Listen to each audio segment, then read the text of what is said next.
Ani ana ang mga dagkong balita sa Balitang Bisdak karong Biyernes. Upat ka man nagsuong na rescue human gipadlak sulod sa balay anaa sa home care facility. 15 ka mga panimay apektado sa sunog sa Cebu City. Gibanabanang mobalor sa 366,000 pesos sa gipaugang marijuana na sakmit sa PDEA 7. Og magical theme park Christmas lighting sa Talisay City, formal ng pasugan. Kini ang GMA Regional TV, Balitang Bisdak. Maayong hapon, ako si Luan Merondina. Sa dakbayan sa Lapu-Lapu, upat ka mga managsuong gi-rescue human gibilin sa ilang balay nga nakapadlak sa barangay Punta Engaño, ipabilin una sa Lapu-Lapu City Home Care for Children, samtang magpadayon pa ang dugang assessment o counseling sa inahan sa mga bata, matod sa City Social Welfare and Development Office. Ani ang report. Base sa assessment sa social worker nga si Buena Ferre Mucaldo, kinsa mo'y nakahinabi sa inahan sa mga batang gi-rescue, di pa mamahimong ma-turn over og balik ngadto sa inahan ang iyang upat ka mga gagmayng anak. Matod ni Catherine Ladaga, OIC sa City Social Welfare and Development Office sa Lapu-Lapu City, nga gawas nga way klarong source of income ang inahan. Di pa usab maayo ang disposition sa iyang kaugalingon, ilabi na kay may bag-ong partner na kini karon. Very dependent siya sa iyahang partner karon, munang kung asa iyahang partner karon tuwa pod siya didto. So mag-uban-uban siya. So munang nahitabo mabiyaan ang mga bata. So kailangan gid nato siya i-counseling sa iyahang mga parental responsibilities. Dugang sa pangu sa CSWD, hilabihan pa kagagmay ang mga bata busa delikado pa kaayo nga mabiyaan sila sa ilang inahan sulod sa taas-taas nga oras nga way nagatiman kanila. Subay niini, ipaubos sa CSWD ang inahan og dugang assessment ug counseling aron magiyahan siya sa iyang kinabuhi ug sa iyang mga responsibilidad ngadto sa iyang mga anak. Hinuon samtang anaa sa home care facility ang mga bata, hatagan og kahigayunan ang inahan nga mabisita ang iyang mga anak matag karon og unya. Gipasabot nila Daga nga di sila makahatag og time frame kung kanusa matugutan ang inahan nga makuha niya pagbalik ang kustudiya sa iyang mga anak kay mag-agad kini sa iyang kooperasyon sa himuong intervention sa CSWD. Dugang nila Daga ang sitwasyon sa inahan nga nag-inusarang mibuhi sa iyang upat ka mga gagmayng anak nang inahanglan gayud og tabang sa gobyerno busa lakip sa giandam karon sa CSWD ang ihatag unya nga livelihood assistance. We are planning to extend financial assistance for livelihood but imanggod na inana nga ihatag dayon namo because mo-undergo pa pud siya og preparation unsaon niya napatay financial literacy unsaon niya pag-manage ang ihatag sa iyang financial assistance. Sa bigas bahin, gikatakda usab nga ipahiling sa doktor ang mga bata aron matanaw usab ang kahimsog sa ilang panglawas. Samtang ang kamagwangang anak nga 6 anyos, kinsa anaa na sa grade 1, i-request una sa CSWD nga mapaubos sa modular learning samtang anaa pa sa home care facility. Uban ni Godfrey Relien o Rod Prado, Luan Merondina. Balitang Bisdak. Dili mo menos 15 ka mga balay ang gilamoy sa sunog sa Sitio Apol, Barangay Cugon Pardo sa Dakbayan sa Sugbo. Ang detalye sa report ni Alan Domingo. Pipila ka adlaw na lang Pasko na apan subo ang Christmas sa mga fire victims sa Sitio Apol. Human miulba ang sunog alas 8:42 ganinang buntag. 12 ka balay ang hingpit kinaugdaw samtang tulo ang partially burnt. Matod sa apektadong mulupyo nga nagsugod ang pag-ulbo sa kayo nga ginawa ang charger sa cellphone nga bibuto ang maoy hinungdan ini. Usa sa nasunugan ang barangay tanod nga si Jolie Labaya nga nakadungog og boto ug dayon misunod ang pagsilaom sa bahay nga nahimutang sa ilang luyo busa dali siyang miresponde gamit ang fire extinguisher apan wa na niya matabang og sa pagbalik niya sa ilang Pinoy-anan na apil na kinis pagkasunog. Ako nakuha na ni buto mo kaduda ko nga ga-charge ba. Nga mo overcharge siguro na buto niya. Oh. Nya ni siga mang atop niya pag nanaga ng tagbalay. Hingpit nga napaw sa mga bombero ang sunog alas 9:20 buntag diin gibanabana usab nga nagbilin og danyos nga 750,000 pesos. Para ang imbestigahan sa kabumbiruhan kung unsa gyud ang hinungdan sa sunog ug sa susamang higayon miawhag sila sa ato mga kaigsonan nga magmatngon sa kanunay aron dili masugamak sa ingon niini nga sitwasyon ilabi na karon nga Christmas season. Patong likayan lang yun no ang kaning sagaran kaning mga pag-overload kaning mga electrical misuse nga kuan Kining biyaan bitaw ning mga nakasaksak sa ato ang mga balay. Kani pong nasubra na sa paggamit sa ato ang mga appliances. Kanang mga waypang-paw nga mga samutan ning kaning mga ceiling fan, mga substandard nga gipanggamit ba. Aduna na gitagana ang barangay Kugon nga kapahilunaan sa mga nasunugan samtang ang dakbayan sa Sugbo usab ang muhatag sa mga gikinahanglan nila apil na ang pagkaon o financial assistance. Namatay 5% disaster fund. We can now tap it no sa atong disaster response. We can always accommodate nila sa atong multipurpose building.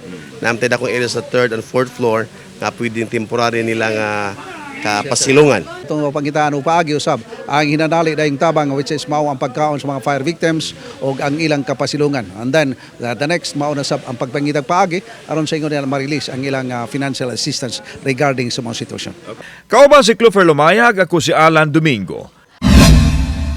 Balitang Bisdak. Ni aumento og 50 pesos kada sako ang presyo sa bugas humay nga napalit sa mga rice retailer gikan sa mga supplier. Apan sa pagsusi namo wa pa hinoy aumento sa presyo sa bugas nga gibaligya. Ang detalye ni Nico Sereno. Sa Mandaue City Public Market, naabta namo si Rebecca Gorgonio nga nagpalit og bugas para konsumo sa pamilya. Napo ka kilo tanan ang iyang gikompra. Apan aron dili kaayo bugat sa budget, duha ka klase ang iyang gipalit. Ang mubarato ug ang medyo mahal nga iyarang gipasagol pagkahuman. 5 ka kilo ang 48. 48. Lima sa ka kilo ang kaming kagwar nga 53. Sagol na lang na mo. mix lang na ako sir kay aron dili siya mo bukad ba dili nindot kayo ang loto. Oo. Para so ug mingon tag 53 ra tanan imong paliton bugat-bugat po sa budget. Wala Wala ra hinoy pagsaka sa presyo sa gibaligyang bugas humay sa merkado. Apan matud sa mga nagnegosyo, misaka karon lang si Manaha ang presyo sa ilang palit gikan sa supplier. Tag 50 pesos kuno kada sako. Apan ang kadaghanan sa mga manindahay, wala una mo pa aumento sa ilang gibaligya. Labi na ang uban, nahaunang stocks pamansab ang gitinda karon. Wala pa na. Wala na sa kanuman. Okay. Kuan para murag mo kuan pa man siya murag kakaya pa ang yan kuan ba price yun. Ayhan na lang kung Kaya na lang di na jud na mo makaya ang kuan sir. Ana na may mo increase. pamanino. may nga stock after mga consume na out na. Bago arrival na sa Mga suga. Makabana-bana ka kama mga pilay increase anas kada kilo. nasa pisong dos. Sa maong merkado, ang presyo sa bugas gikan sa 44 pesos kada kilo sa broken rice nga labing barato ngadto na sa tag 60 o 62 kada kilo sa premium nga klase. Samtang tag 40 pesos kada kilo ang number 16 nga klase sa mais nga baligya. Nico Sereno, Balitang Bisdak.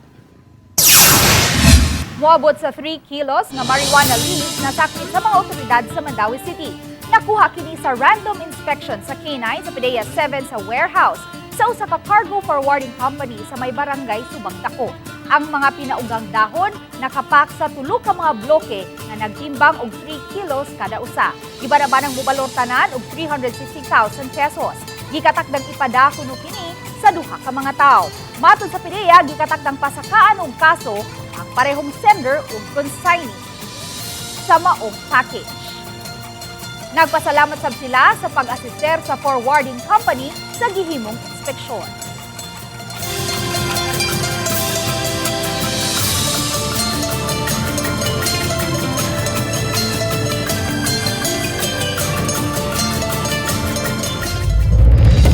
Kini ang GMA Regional TV Balitang Bisdak.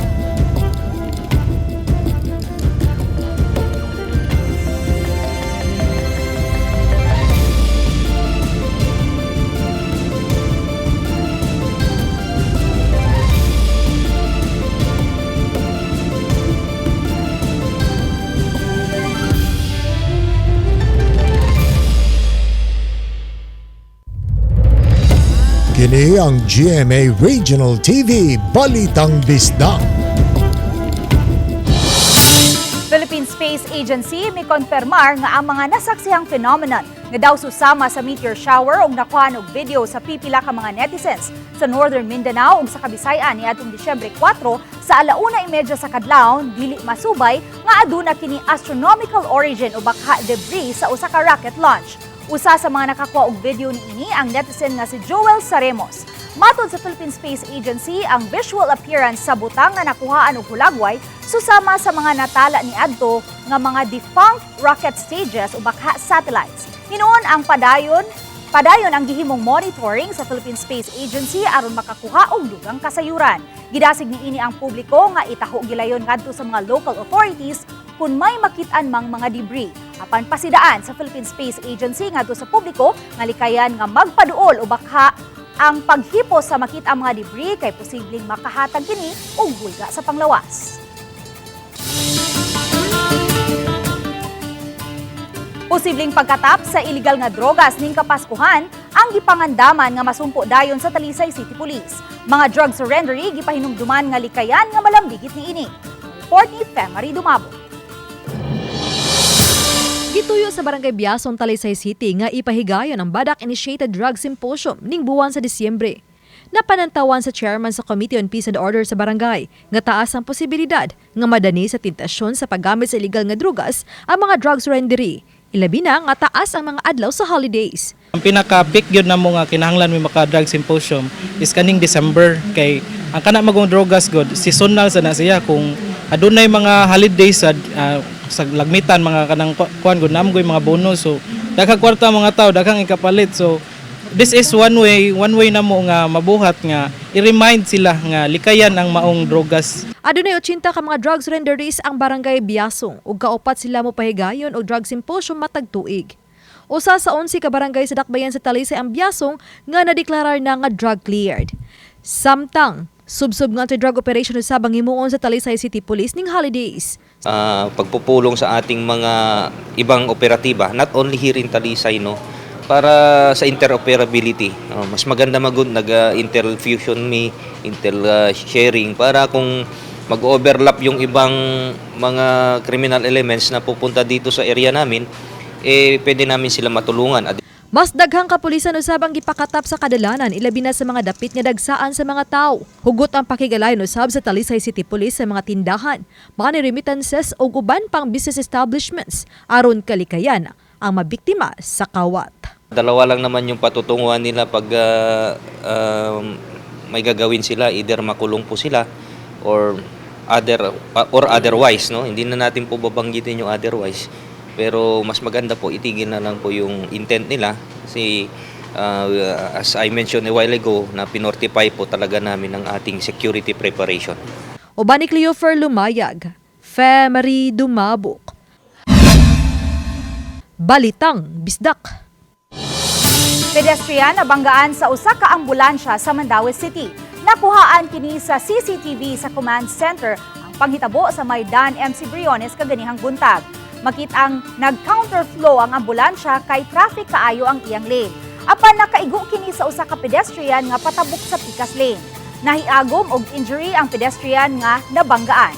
Tungod sa nitabo, gibalhin na lang una ang pasyente nga sakay sa mong ambulansya sa usa ka sakyanan sa LGU aron mahatod sa hospital. Gihold una sa Traffic Enforcement Unit ang ambulansya ug ang driver niini. Ang ambulance is nagdali sa kay na ay i-transport nga patient. So mo to nag-igo yun. Amping lang yun pag yun. Kanang although bisan na atas pedestrian lane, kuha lang yun ta kanang be cautious lang yun ba? Kay di man ta kay ba na mga emergency vehicles nga coming. So mo give way bigay tanan-ana. Ubay-ubay ang nadakpan sa laing anti-counterflow operation nga gilusad sa mga otoridad. Sa Mandaue City, nagkahiusa ang taga-Highway Patrol Group o HPG, Traffic Enforcement Agency kon team ug ubang advocacy groups alang niini. Gidakop ang mga sakyanang may counterflow o misubay sa pikas nga lane. Labi na kining mga ni overtake ug mikawat sa kasugat nga lane sama sa mga motorsiklo. Pahinumdum kini sa mga tao sa importansya nga ang mga drivers anha ra gyud magsubay sa ilang kaugalingong lane aron makalikay sa mga disgrasya sa kadalanan. Kini ang GMA Regional TV Balitang Bisdak.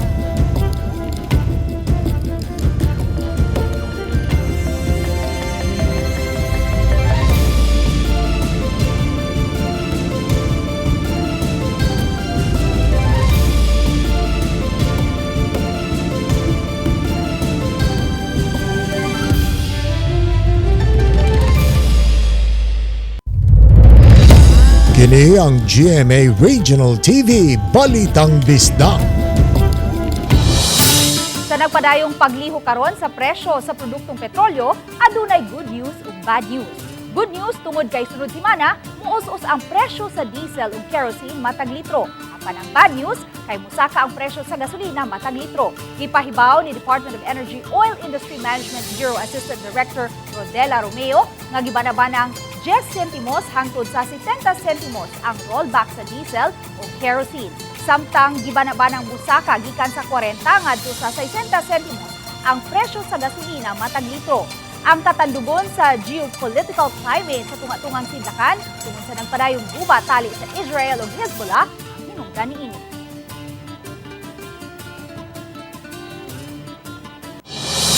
Pila man gyud tanan ang mga empleyado sa Mandawi City Hall. Kini ang gustong mahibaw-an sa Vice Mayor mao misuwat na siya og ehekutibo kabahin niini apan matud ni Vice Mayor Nerissa Son Ruiz wala pa kini matubag. Gikan sa HR office nga giswatan niya, gipasa siya sa City Administrator. Si Attorney Jamal James Kalipayan nangayo pa sa approved sanggunian resolution kabahin niini. Ang pangutana sa gidaghanon tanan sa mga empleyado napamutana nunod sa issue sa pipila ka semana na ang nakalabay sa gidaghanon sa mga hamon nga paliton aron ihatag sa mga City Hall employees kada Pasko.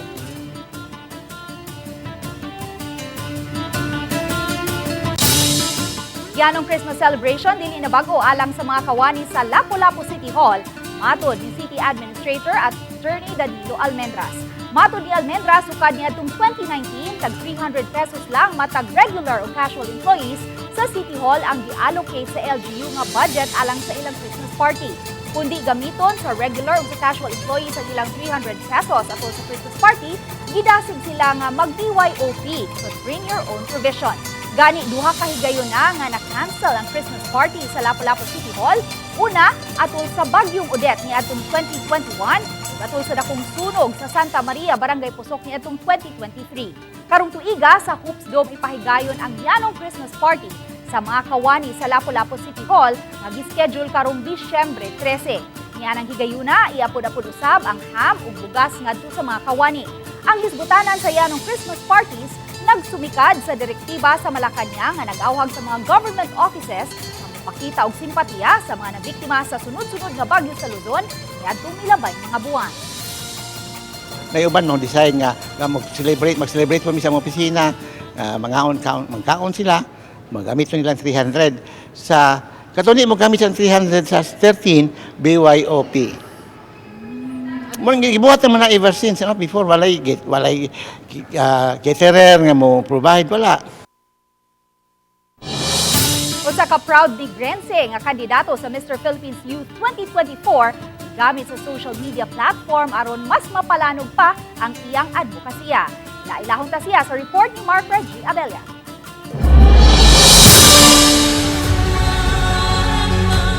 Inay gamiton lang ang social media alang sa personal nga katuyuan, gigamit nining batan-on nga taga Negros Oriental kini sa pagsabwag og maayong binuhatan. Siya si Stephen James Kalidkid, 22 anyos, nga representante sa Negros Oriental sa Mr. Philippines Youth 2024. Nang hinaot siya nga mahimong taytayan ang pageantry aron mas madungog ug matabangan siya sa iyang kausa.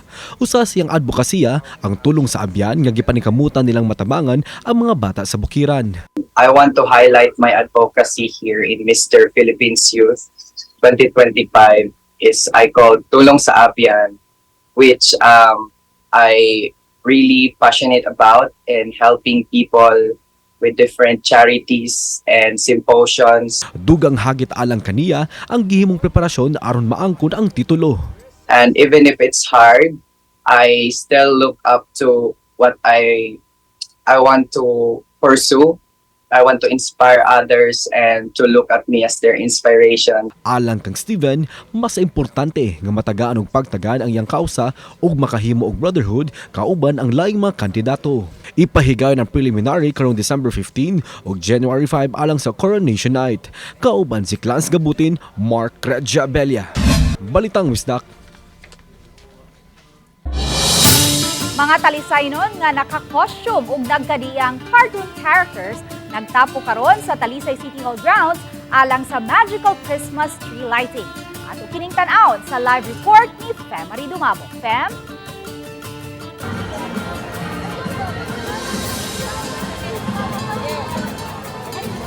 May alas 5 karong hapon gibuksan ang kining Christmas-inspired magical theme park dinhi sa Talisay City Hall grounds alang sa tanang mga Talisaynon. Lakip na gani ang bisan pa man sa mga gikan sa silingang mga lugar alang na karong alas 6 sa gabi nga Christmas lighting sa colorful giant Christmas tree dinhi sa Talisay City Hall grounds.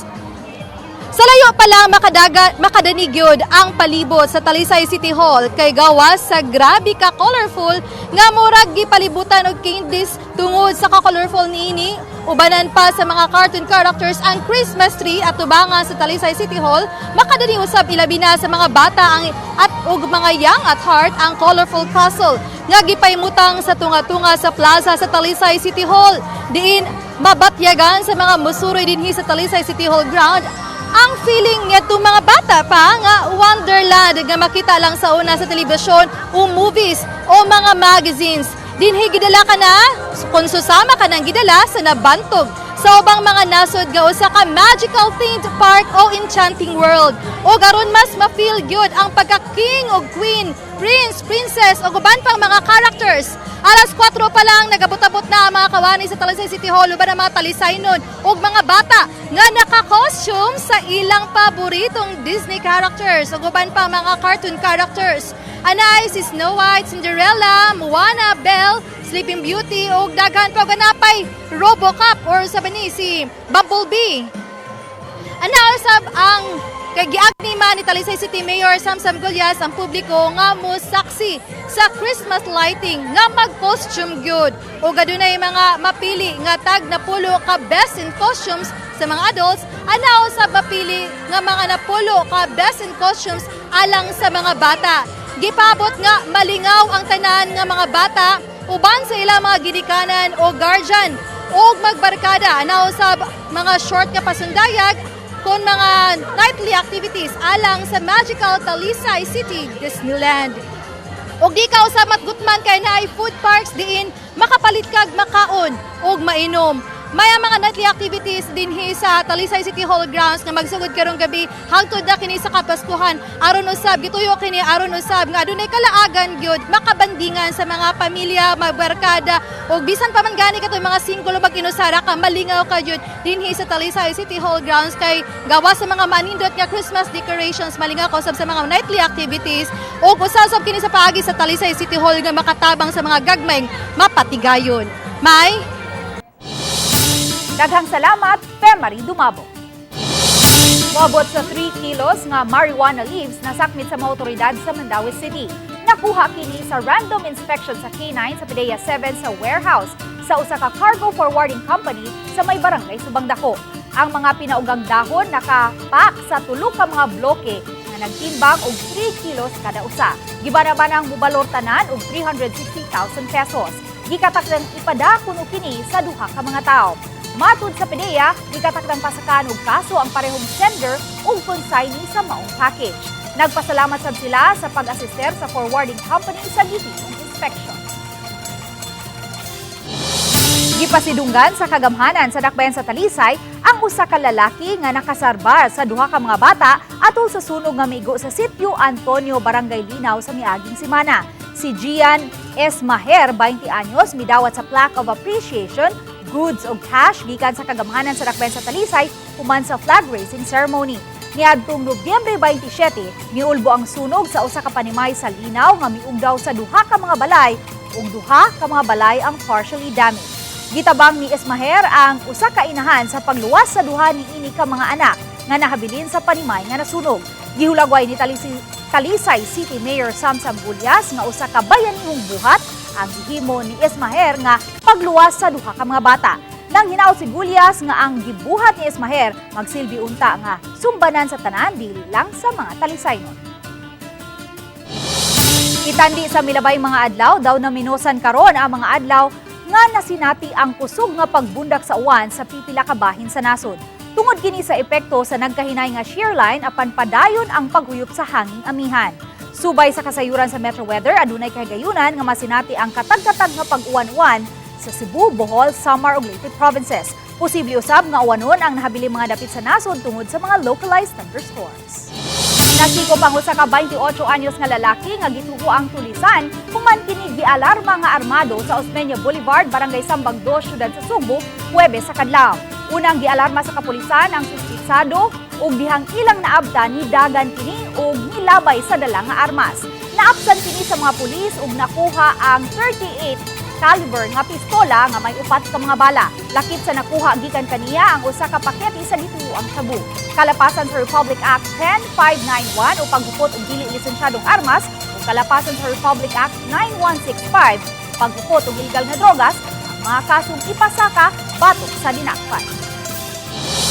Papua Cardinals nagpanikad na sa Game 2 batok sa Benil Blazers human midaog sa unang duwa ni adtong Domingo. Subsub ang pagpangandam sa Benil Blazers aron makabawi sa duwa kontra sa Mapua Cardinals. Dili usab paawahi ang Mapua Cardinals, mas nakatutok sila sa ilang tinguha nga maangkon ang kampyonato sa Season 100 sa NCAA. Magbalik sa pagharong ang duha ka kuponan karong Sabado, December 7 sa alas 2:30 sa hapon. Live kini nga makita sa GTV ug Heart of Asia ug aduna usay live stream sa NCAA Philippines Facebook ug YouTube channel. Samtang makita ninyo kini mong episode sa official website sa GMA Regional TV, www.gmaregionaltv.com. Pwede usab ninyo mabisita ang among official YouTube channel, ang GMA Regional TV, ug i-click ang subscribe button. Alang sa labing init nga mga balita gikan sa mga rehiyon. Od namong pasalamatan ang mga kapuso sa lain-laing bahin sa Pilipinas, lakip na ang atong mga kapuso abroad. Sa GMA Regional TV, local news matters. Kami, ang GMA Regional TV Balitang Disdak, kinatibuk ang puwersa alang sa mas dakong misyon o mas halapad nga pag-alagad sa nasod. Kung 19 ka adlaw na lang, Pasko na. Mayong hapon mga kapuso ug happy